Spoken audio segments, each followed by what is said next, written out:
calon presiden Pak Ganjar Pranowo. Tadi saya bisik-bisik ke beliau, Pak, nanti habis dilantik, besoknya langsung masuk ke daulatan pangan. Enggak usah lama-lama. Perencanaannya disiapkan sekarang, begitu dilantik besok langsung masuk ke kerja kedaulatan pangan. Sehingga swasembada pangan, ketahanan pangan, kedaulatan pangan itu betul-betul kita miliki. Ngeri sekali kalau melihat cerita semua negara sekarang mengerim semuanya, tidak ekspor pangannya. Sebetulnya Pak Prabowo diminta oleh Jokowi untuk jadi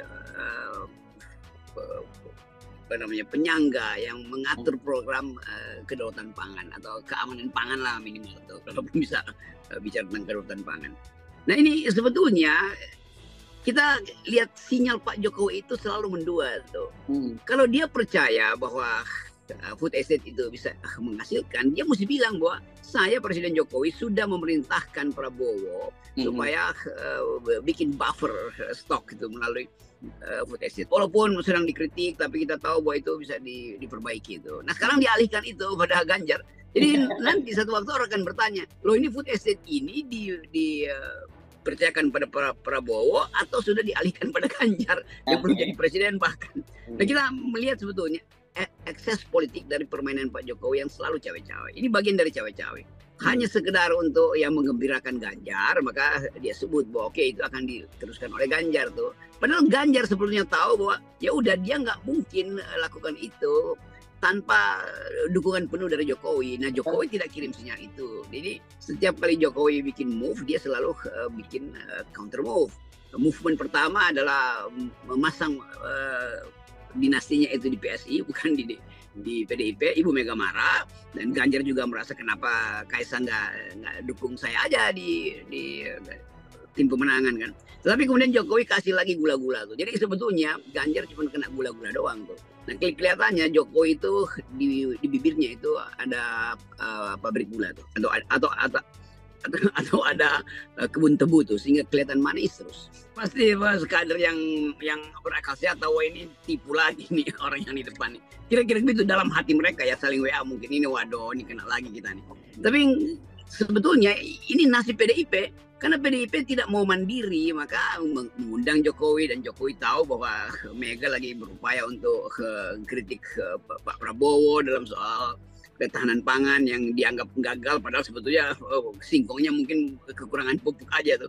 Dan itu yang kemudian dibaca oleh Jokowi. Jadi Jokowi itu membuat Mega itu selalu merasa lega. Padahal Mega tahu bahwa ini juga adalah prank. Tetapi begitulah, kita tahu bahwa kualitas PDIP adalah menunggu sinyal demi sinyal tuh. Sementara elektabilitas Ganjar itu tidak ditentukan oleh Jokowi itu. Jokowi tidak dengan sepenuh hati atau bahkan tidak mempedulikan lagi itu nasib Ganjar. Tetapi untuk basa-basi pencitraan, karena dia masih memegang kartu anggota PDIP, maka seolah Ganjar merasa oke, elektabilitasnya akan naik lagi tuh, karena Jokowi mengamanatkan dia untuk jadi semacam pemangku kebijakan soal pangan. Padahal kita tahu sebetulnya kalau Ganjar mau naik elektabilitasnya, Ibu Mega mesti pecat Jokowi itu, jangan diundang. Kalau Mega nggak undang Jokowi, orang akan merasa bahwa oke, berarti Ibu Mega tetap tegak lurus dengan prinsip-prinsip kerakyatan. Jadi justru dengan undang Jokowi, ya elektabilitas Ganjar turun lagi itu. Kita lihat peristiwa kemarin itu dalam dua segi. Pertama, upaya untuk mempolitisasi temanya itu kedudukan pangan itu.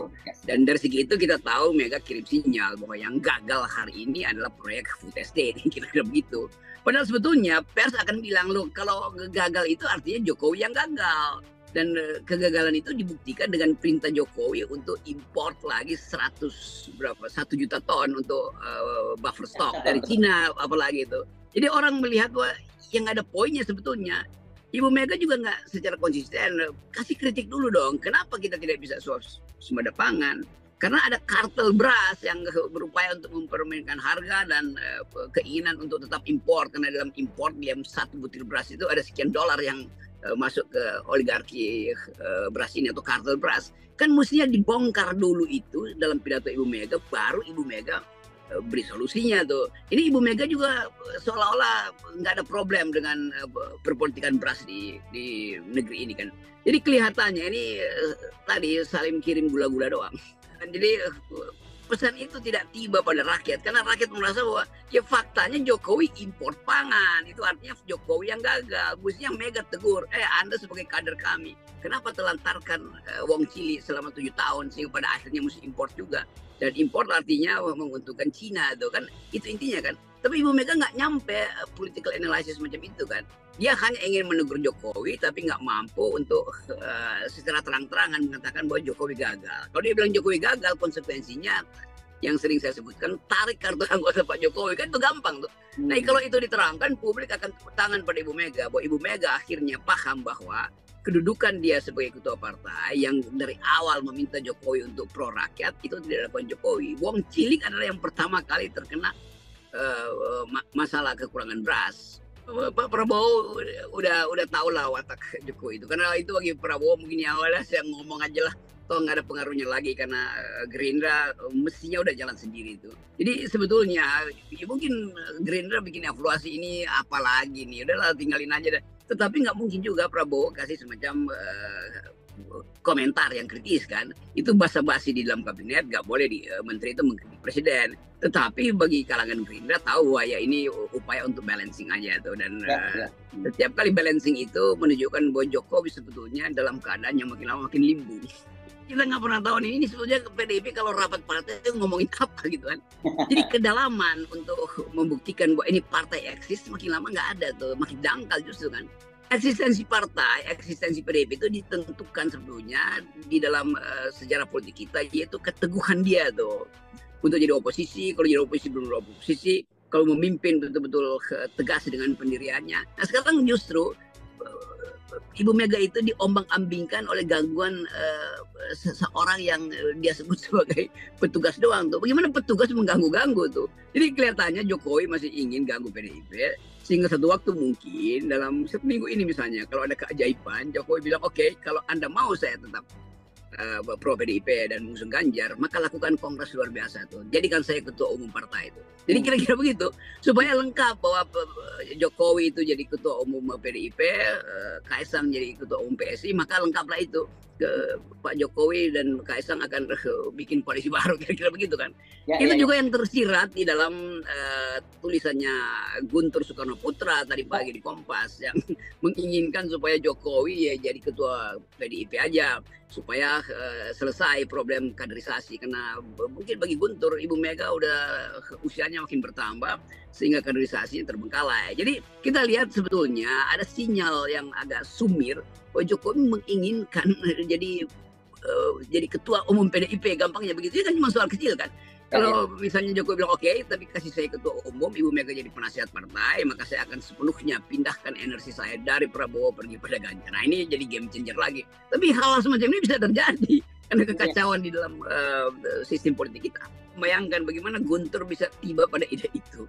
Artinya ada staf yang diskusi dengan dia panjang lebar. Kan kita tahu Pak Guntur itu punya naluri yang kuat, tetapi ekspresi verbalnya agak menurun akhir-akhir ini nih, karena usia mungkin tuh. Tetapi kita lihat karena itu dimuat di Kompas, dan berarti ada desain di situ bahwa Guntur mesti mengucapkan sesuatu yang menjadi sinyal bahwa dia adalah pendukung Ganjar, dan supaya Ganjar itu selamat satu cara adalah jangan Ibu Mega bertentangan dengan Pak Presiden tuh. Jadi kelihatannya ada tim yang beroperasi di balik artikel Kompas itu, dan tim itu kita bisa duga itu adalah upaya Jokowi untuk mengirim sinyal bahwa masih bisa saya pindahkan energi saya ke PDIP dengan Ganjar sebagai calon presiden, tetapi izinkan saya, atau dengan kata lain biarkan saya mengatur strateginya tuh. Nah, secara mengatur strategi ya kalau Jokowi jadi ketua partai PDIP kan itu dalilnya.